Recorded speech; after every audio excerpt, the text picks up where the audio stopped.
All right. Well, I hope you all have had fun experimenting with drawing some eyes. The pictures that I've seen have been remarkable. I'm super excited to see how you guys are progressing. Keep in mind that you have nowhere to go but up. So, wherever you are, even if it's really, really good, you can always get better. The more you practice it, the better you're going to get. Okay? It's the same with everything. Same with if you were playing soccer or if you were snowboarding or whatever it is, the more you do it, the better you're going to be. So don't settle because I know that each of you are capable of really, really great things. So keep working on it. Even if it's amazing, keep working on it. Okay?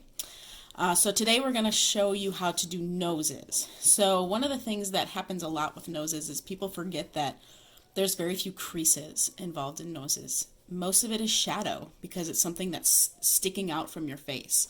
So you have this three-dimensionality aspect that this form that you're trying to create on a two-dimensional surface. And for some people that's hard to grasp because it's flattening that thing that you see coming at you. Okay, so we have to rely a lot on values for noses and shadows for noses and very, very little on actual lines and creases and things like that. So I just took a picture out of a magazine. I ventured to the store and in my purchases I just grabbed a fashion magazine, so it has a bunch of faces in it.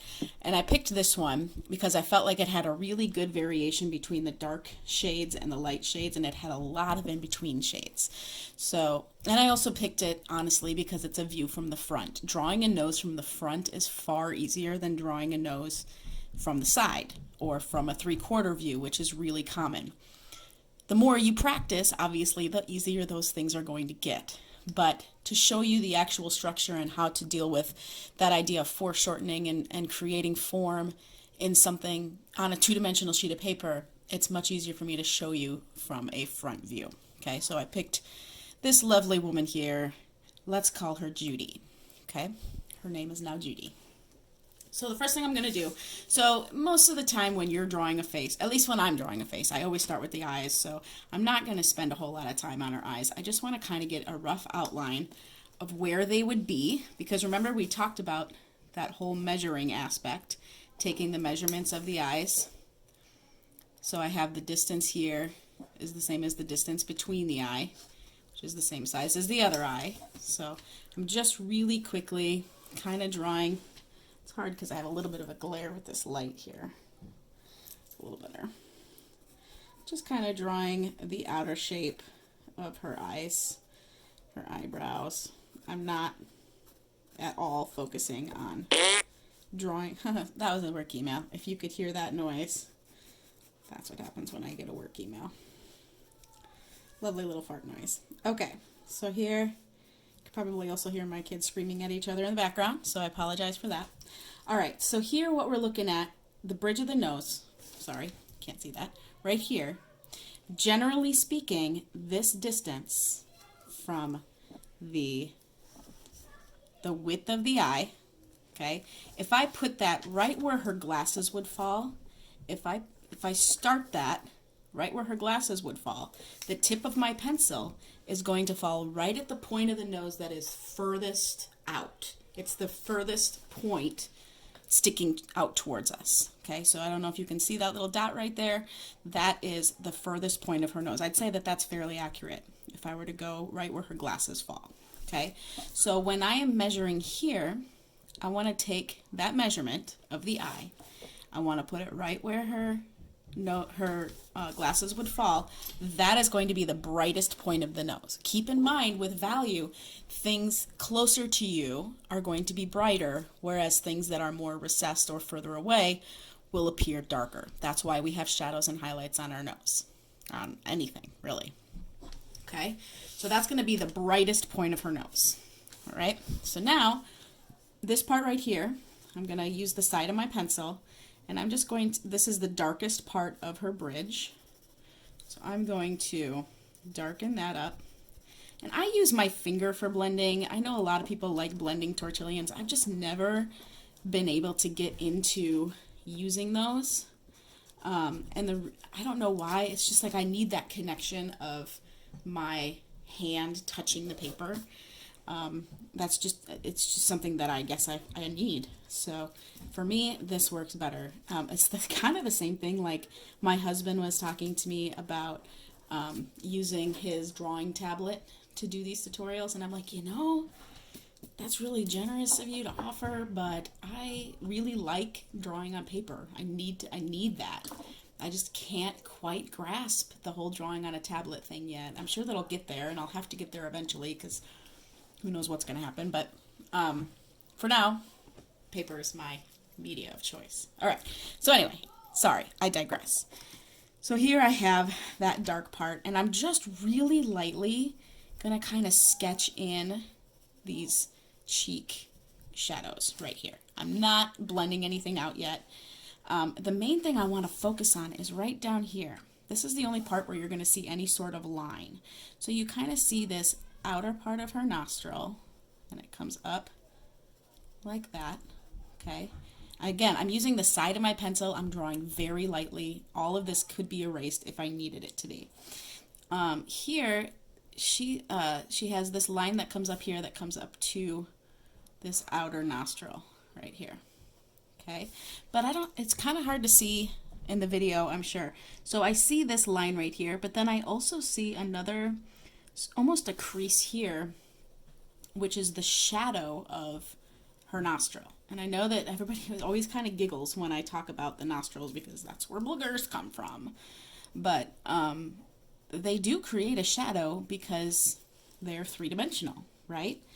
And so I see that on both sides. I see that shadow ending right here on this other side. Okay, so far, that's what we're looking at. Oh, I forgot this other nostril, sorry. Try to keep her in frame here. Sorry, Judy. That's what we decided on, right, Judy? I already forgot. I don't know why I bother. Okay, so I'm kind of, I'm okay with this. I'm not in love with it yet, but I've got a long way to go. One thing that you'll notice is that these creases are generally going to fall about halfway between, not right where her tear duct is. It's going to be a little bit further out from her tear duct, kind of like where that tear duct ends. So it's a little bit into that white part. But general rule of thumb is you could bring it up. If I were to draw a little line here, it's about where that tear duct starts. Okay, erase that or it's going to confuse me. Okay, so we kind of have that outer shape. Now it still looks really flat. So in order to get this part to look like it's really popping out at you, we need to create this shadow. You can see right here that there's almost two levels. If you were looking at a nose from the side, right, there's a nostril here. So there's almost two levels of that nostril. So we need to create that shadow coming from underneath her nose, up the side, and kind of blend it into where those cheek muscles happen. Okay, just going to blend that a little bit. I'm not going super dark. I can always add more. It's hard to erase once you've started blending, so I always err on the side of go light and add more rather than pressing hard right away. A little bit can go a long way. Okay, so now I'm starting to see here this part coming out at me. Okay, this is the brightest part, so I want to keep that highlight there. But I can start sort of blending in this shadow right here. Sorry about that. So here I'm starting to focus on that highlight. I want to keep that highlight bright. And I use my eraser almost as much as I use my pencil. But I want a nice gradual shadow in here. I want to keep that white part white. Okay, so now this part up here is bright. You can see that that highlight here, and you can see that highlight here. Okay, I'm going to bring that highlight just a little bit down her nose like that. Okay, so you can see it's starting to pop out at you a little bit. Okay, now the other place I'm going to see that shadow is coming around that nostril, because again, that is something that's coming out from her face. So here, I'm going to kind of bring that up and out. And I really want to focus on getting those dark parts dark. Remember in our last video we talked about how the pupils are the darkest part of the face, right? So we want to compare all of our dark values to that black of the pupil. So I know that I need a little bit more contrast in here if I'm going to, if I were doing this as a full face, because her pupils would be really dark. Okay. And then here this gets a little bit darker than it is right now. It's all value. Okay. So there's one half, I would say one half of her nose is pretty close to being done. Okay. Now working on this other half, again, you have to remember too in magazines that the light's not always equal, so the values are not going to be the same. This side of her nose is much, far lighter than the other side. She does have this dark, just a little bit of dark right there for that shadow. But other than that, that area around that nostril is much lighter on this side than it is on the other. But I do see a bit of a highlight right there. Again, a lot of this is focusing on what you see. I mean, it's learning how to see, and not taking for granted what you see in your brain, but what's actually there. And that's huge. That's a huge skill. That's going to really drive a lot of your drawing skills. So I'm just going to kind of focus on trying to get that shape. This one, for some reason, is just a little bit wonkier.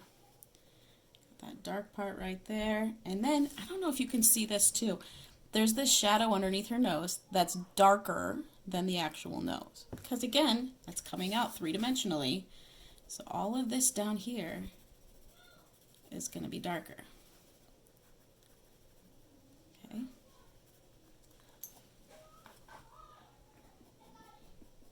Can you hear my kids screaming at each other?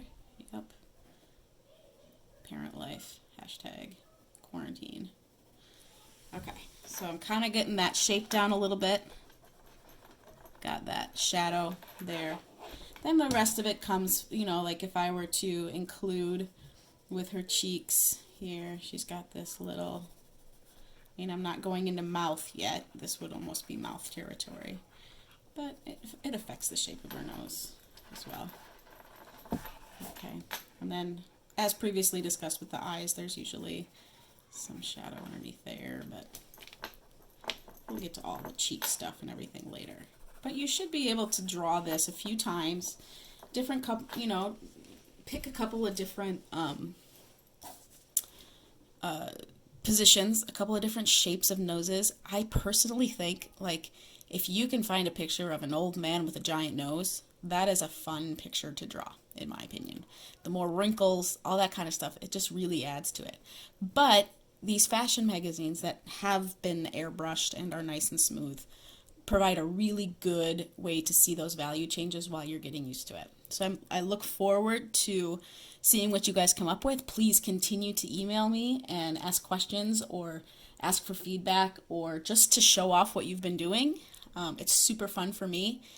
Noses are always something that people struggle with, but they're such a defining feature of the face, and once you can get them right, they're awesome. So please continue to email me, and I can't wait to see what you guys do. Happy quarantine!